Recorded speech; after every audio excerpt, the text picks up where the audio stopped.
The story begins in the kingdom of Adania, where the king says goodbye to his daughter, Kitana. He asks her to never give up and to be extremely brave in the face of the hardships to come. After an emotional embrace, the king marches off to a final battle against Shao Kahn. The fight is intense, but Kahn, being an absolute tank, gains the upper hand and kills him with his hammer. After winning, Shao Kahn claims Adania as his property and demands the submission of all its people. Everyone kneels except Kitana, who approaches her father's body to pick up his ribbon. Upon seeing her, Shao Kahn claims her as his adopted daughter as well.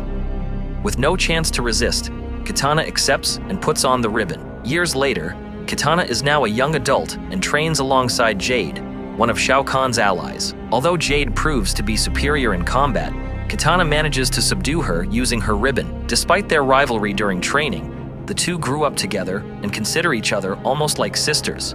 In fact, Jade gifts Kitana her iconic combat fans. Meanwhile, the Mortal Kombat tournament is about to begin. To ensure victory and claim Earthrealm, Shao Kahn turns to the sorcerer Shang Tsung, the villain from the previous installment. Kahn seeks a mystical amulet that will grant him immortality and invincibility, but the artifact must be recharged with the energy of someone extremely powerful. Shang Tsung reveals that the amulet was originally stolen by Kano, who supposedly died in the first movie, but assures him that he has a plan. On the other side, the god Raiden prepares Earthrealm's champions. The final member they need is Johnny Cage, a washed-up martial arts movie actor. After a terrible day, Johnny is intercepted by Raiden and Sonya Blade, who inform him that he has been chosen to fight for the survival of the planet. At first, Johnny thinks it's a joke or a group of people doing cosplay, but Raiden proves the seriousness of the situation by opening a dimensional portal. At the base, Sonya introduces him to the rest of the team, Liu Kang, Jax, and Cole Young, who are training intensely. She warns him that the tournament is so dangerous that the previous champion already lost his life, with Johnny serving as his replacement. Terrified of dying, Johnny refuses to participate and demands to be sent home, ignoring his teammates' pleas about the importance of the mission. Meanwhile, Shang Tsung's followers perform a ritual to resurrect two people: Kung Lao, Liu Kang's cousin, who has now been corrupted to fight on the side of evil, and Kano, resurrected specifically so he can return the stolen amulet. At the same time, Johnny Cage drowns his sorrows in a bar, but by the will of the gods, he is teleported directly into the arena to begin the tournament's first match.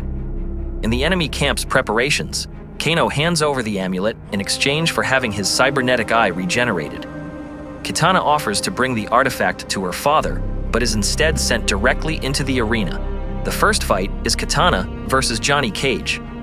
Johnny, lacking any real experience and reluctant to fight a woman, gets completely beaten down by Kitana.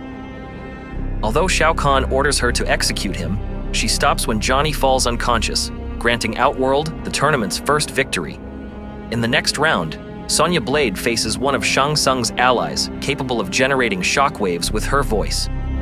After a brutal fight, Sonya wins and performs a fatality, tying the tournament score. Back at the base, while Johnny's wounds are being treated, Raiden warns him that he was lucky to survive. Surprisingly, Kitana appears there and reveals that she acts as Raiden's secret informant in order to overthrow Shao Kahn. She warns them about the danger of the amulet before returning to Adania, where Jade discovers her and confronts her over her betrayal. Chaos erupts when Kung Lao storms into Earthrealm's temple. After revealing his alliance with the enemy, he uses his bladed hat to slash Raiden's throat. Immediately, the third round begins, summoning Kung Lao and Liu Kang into the arena. Back at Earthrealm's base, Shang Tsung takes advantage of Raiden's weakened state and, using the amulet, absorbs all of his divine powers, leaving him an empty shell. Shang Tsung delivers the accumulated energy to Shao Kahn, making him immortal and overwhelmingly powerful. In the following matches, Jax faces Jade in a fight that he manages to win, but he chooses to spare her life in gratitude for Kitana not killing Johnny Cage. In the fourth round, Cole Young fights Shao Kahn directly. Despite being the protagonist, his offense fails because Kahn instantly regenerates from a slash to the throat. Shao Kahn brutally turns the fight around, beating Cole mercilessly and finishing him with a fatality that crushes his skull. For the fifth round, the fratricidal battle between Liu Kang and the resurrected Kung Lao begins. Liu Kang hesitates at first because he doesn't want to hurt his cousin, but after seeing Kung Lao try to kill him, he defends himself and beats him badly. Although Liu Kang tries to save him from corruption, Kung Lao accidentally dies by his own bladed hat. Back at the base, the survivors discover that Raiden is still alive but powerless, and they mourn Cole's death. Meanwhile, Shao Kahn strengthens his forces by summoning a new and powerful warrior, Sub-Zero. Earthrealm's warriors deduce that the only way to weaken Shao Kahn and restore Raiden is by destroying the amulet inside the enemy fortress before the final battle. Since the fortress is heavily guarded, they decide to infiltrate it through the underground access tunnels of the Tarkatan race. Meanwhile, Kitana is arrested in Adania by Jade because of her betrayal. Shao Kahn forces her to continue fighting under the threat of holding her mother hostage. Johnny, Sonya, and Liu Kang travel to Tarkatan territory to ask for help from their leader, Baraka. At first, he refuses to cooperate, but Johnny Cage provokes him by calling him a coward. Furious, Baraka accepts a duel against Johnny alone. Although Baraka dominates the beginning of the fight, Johnny remembers Sonya's advice about using his movie acting skills in combat, puts on his sunglasses, and manages to defeat the mutant leader. Impressed, Baraka asks Johnny to become his master and agrees to help them infiltrate Shao Kahn's castle through the service tunnels. Now separated inside the fortress, Liu Kang locates the amulet but runs into Shao Kahn. The two clash, and despite Liu Kang's efforts, Kahn's immortality makes the difference. Jax appears to open the amulet's cage while Liu Kang distracts the villain. However, Sub-Zero unexpectedly intervenes and steals the artifact. During the distraction, Shao Kahn brutally kills Jax by impaling him with his hammer.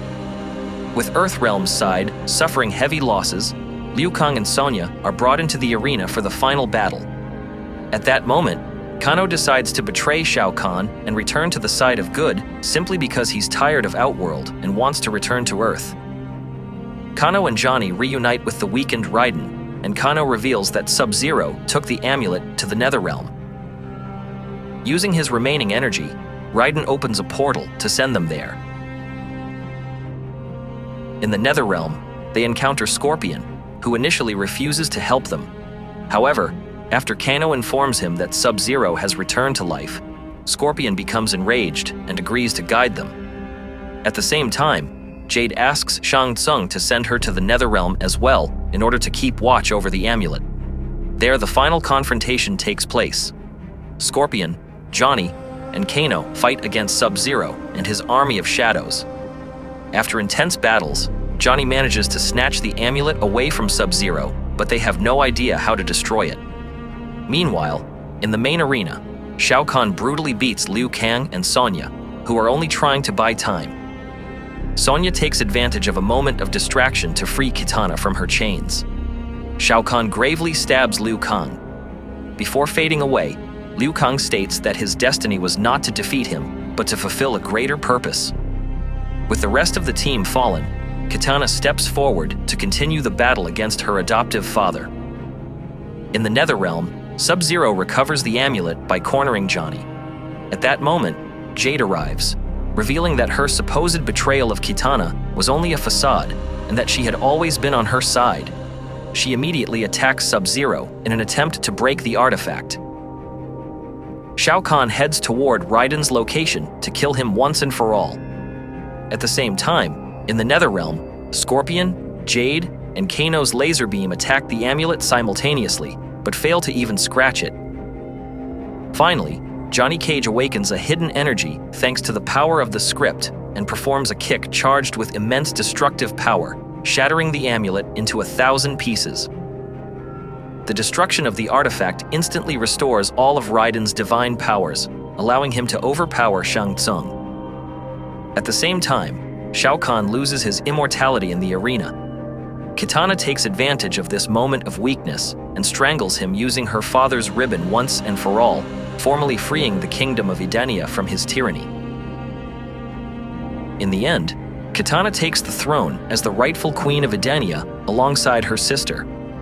This entire epic conclusion is narrated by Johnny Cage himself, who heavily exaggerates the events in front of a Tarkatan audience in order to make himself look like the universe's only savior.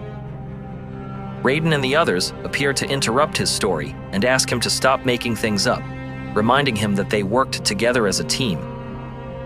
The story closes with the group reuniting with the intention of using the magic of one of Khan's former henchmen to revive Cole Young, Jax, and the rest of their fallen friends. If you enjoyed this summary of Mortal Kombat 2, don't forget to smash that like button on the video and subscribe to the channel so you don't miss the next movie recaps in minutes.